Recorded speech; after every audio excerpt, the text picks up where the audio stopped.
I was completely in love with it from the minute I opened the page. I went into the bedroom to smoke a joint. I lit it up and I turned around and there's John Lennon sitting on the floor. That's what every writer is shooting for, is that number one slot, and it's terrific to have landed there. This is Off the Shelf and on your radio.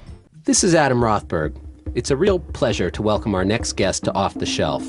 Pete Fornatale is both a fixture and a legend of the FM radio scene, known to generations of New York area listeners for more than 40 years.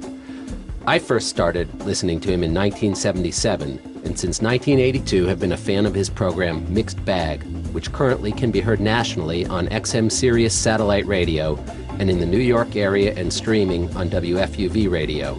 Pete's new book, Back to the Garden, The Story of Woodstock, is being published in anticipation of that event's 40th anniversary in August. Welcome to Off the Shelf, Pete. My pleasure, Adam. There's been so much written about Woodstock throughout the years, and with the 40th anniversary coming up. What was your motivation for doing the book? Well, it was actually twofold. Number one is that I made my debut on New York radio, commercial radio, in July of 1969. And the first live commercial that I ever read on the air was for something called the Woodstock Music and Art Fair. So I always associate Woodstock with my own important anniversaries of being on New York radio, the 5th, the 10th, the 25th, the 40th. So it was a natural to be thinking about that aspect of it, but I totally give credit to my son, who's in publishing, who came to me knowing that world and like I know radio, and saying to me, you know, with the lead time for a book being what it is, this was, I guess, a year and a half to 2 years ago, he said, how would you like to do a book about Woodstock at 40?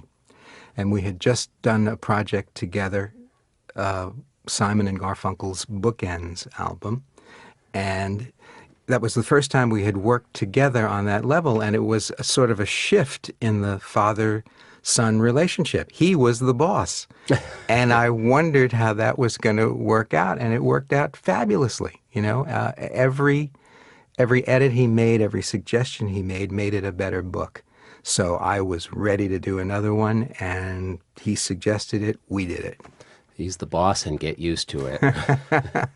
So you came to it with what seems to me was a pretty strong mixture of both professional and personal experience. Absolutely, yeah. And at the time, when you started on NEW, FM radio was still pretty new, and NEW was really very influential in that progressive music mix. Yes. There's an anthropologist by the name of Edmund Carpenter who used to work with Marshall McLuhan.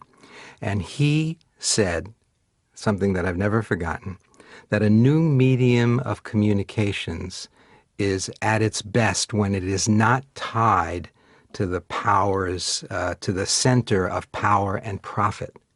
In other words, you can do creative things that wouldn't be allowed once things became a capital generator, as they're called.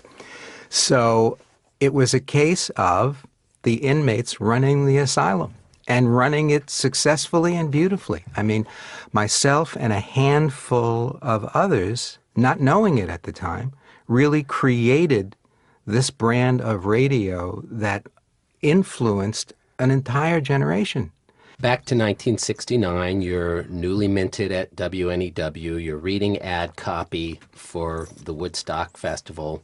Are you thinking, as you're sitting there, I really need to be at this festival, or is it not occurring to you that this might be something special then? You know, there had been other festivals 2 years before Monterey Pop. Right. You know, Monterey Pop happened the week that I graduated from college, and I was going to give myself the gift of driving cross-country and going to it, and my car broke down. So I didn't get to Monterey because of that. 2 years later, and there were other festivals in between. The notion of a festival wasn't unusual, you know. There was the Miami Pop Festival and the Atlanta Pop Festival. So it just looked like another one of those with a great lineup. And I thought to myself, you know, if I could go, I would.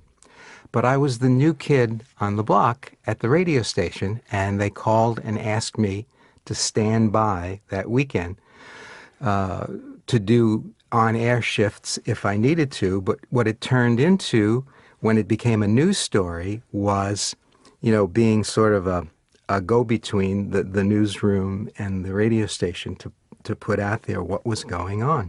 So it really wasn't until that Friday that I recognized that it was more than just another festival.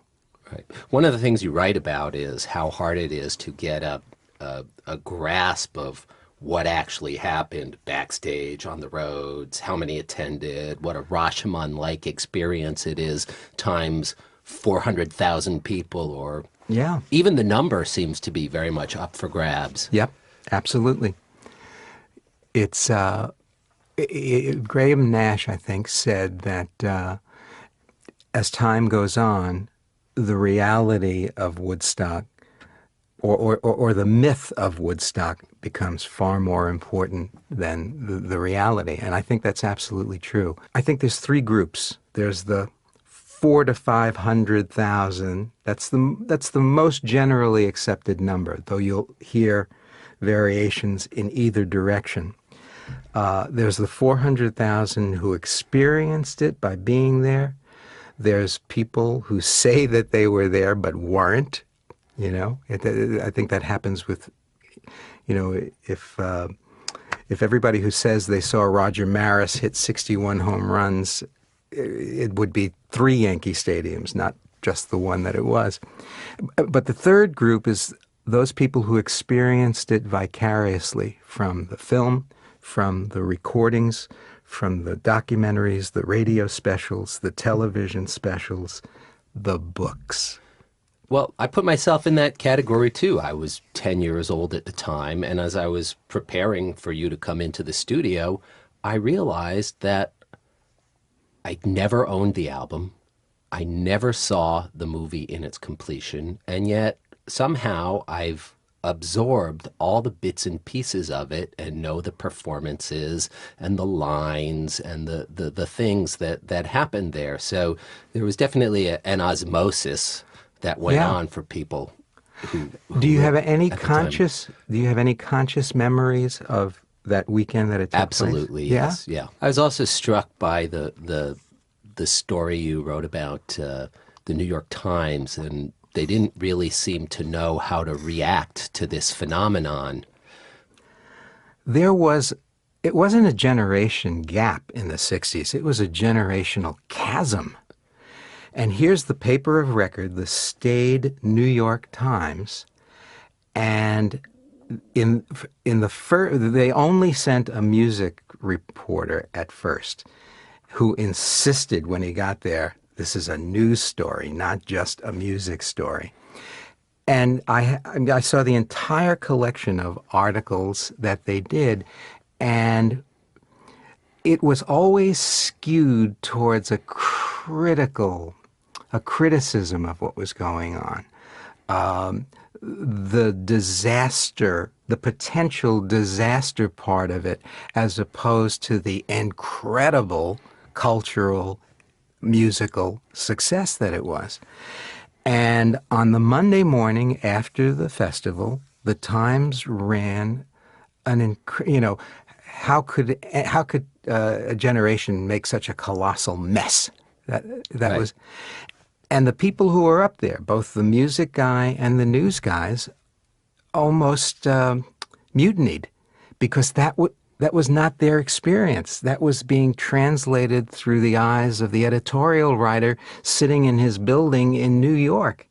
And they marched in and said, we're out of here unless you tell the story that we experienced. The next day, the Times, not known for recanting on editorials, wrote a much more benign, affectionate appraisal of the festival. But even there, too, you can see that there was a sort of a generational aspect to it. I found it incredible how many of the principal figures you were able to include in this. And all these years later, what comes across to me is how it's still a seminal event for the people who were there. Oh my, absolutely. I've been lucky enough to become friends with some of them, like Richie Havens. And,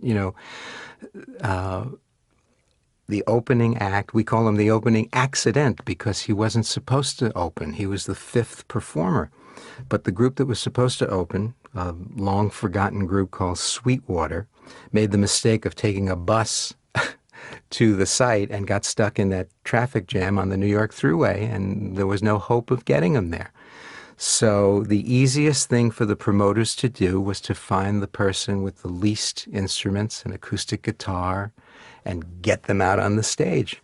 So Richie, who didn't want to do it and tried to talk his way out of it, finally acquiesced. And of course, he's an iconic symbol of the event. Still out there, still doing it, still as passionate about it all as he was then. There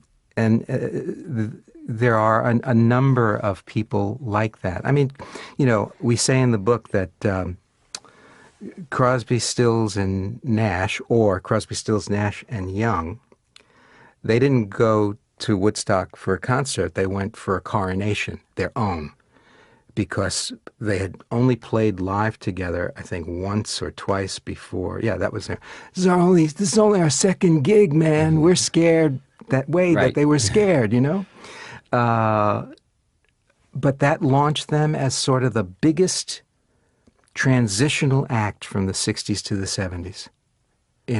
Just enormous, enormous. Another favorite is Carlos Santana. They didn't even have their first album out. They were completely unknown on the East Coast. But a little politicking. Bill Graham, the famous rock promoter and the man who ran Fillmore East and West and Winterland and all of those venues, he was not officially involved in Woodstock, but the four promoters were so green without credentials that they needed someone who could endorse them or say, yeah, go, do the concert. But he did some horse trading. They wanted the Grateful Dead, whom he was involved with at the time. So he let them have the Grateful Dead, but he also insisted that Santana perform and that they perform in a high-volume time. And so here was this interracial band playing a different kind of rock music mixed with Latin, mixed with R&B, and one of the stellar moments at the entire festival to this day was their live performance of Soul Sacrifice. And it wasn't a song that anybody knew. It was just the right song at the right time for the right audience, galvanized the crowd, made them superstars. The album came out in the fall, was #1 by the end of the year. I was going to ask how you think it was actually possible that they could hold this biggest event of music history up to that time, and that it could actually happen without the three biggest acts of the time That's absolutely having right. any presence whatsoever. The holy trinity of the 60s, Beatles, Stones, Dylan. And there wasn't a Beatle to be found, there wasn't a Stone to be found, and there wasn't a Dylan to be found, even though he lived up the road, and even though they rode the coattail of his aura in Woodstock, where he was living at the time. So the astonishing thing is that even without any of those three, they were able to, they broke the mold in every conceivable way. And so they were able to, with the headliners that they had, they were able to overcome what might have been looked upon as a handicap. The Stones were on tour. That's the tour that ended a couple of months later with Altamont. Altamont, in their head, was their version of Woodstock. But it's like the yin yang, the complete opposite in the coasts, in what happened at the two events. The Beatles were having problems. They were very close to breaking up. It is said that John Lennon would have done it with the Plastic Ono Band, because 1 month later they were at a festival in Canada, but that didn't work out. And the Dylan thing is the most interesting, because right up to that weekend, right up until the Monday morning with Hendrix, people expected that Dylan was going to be there. It was like he lives up the road. The band, which was his backup group, were going to be playing. How could he not? So no matter how much you screamed, no, Bob said, the hope that he would, because of his importance in that time, the hope that he would just had a life of its own. Well, what's the name of the movie? He's not there. Hey, that's in the paperback. Pete, we have time for one more question. Over the years, I've listened to you interview hundreds of people, and it's like a veritable who's who of important figures in the world of art and music. Who are the ones that you wished you'd interviewed but haven't yet gotten to or didn't? The one who got away is Dylan. I came close a couple of times, and I do know him personally. Actually, I get an asterisk in rock and roll history because, now how's this for name dropping? I introduced Curtis Mayfield to Bob Dylan at a Muhammad Ali fight at Madison Square Garden in 1971. Well, there you go. We came close a couple of times, but he remains the elusive one. However, his radio show on satellite radio I thought was delightful, because it's my theory, as mysterious as he has made himself all of these years, I say that you can't sit in front of a microphone for the hours that he did putting that radio show together without revealing something of yourself that hadn't come out before. And that's the beauty of that show. I think they'll be around for years and years and years.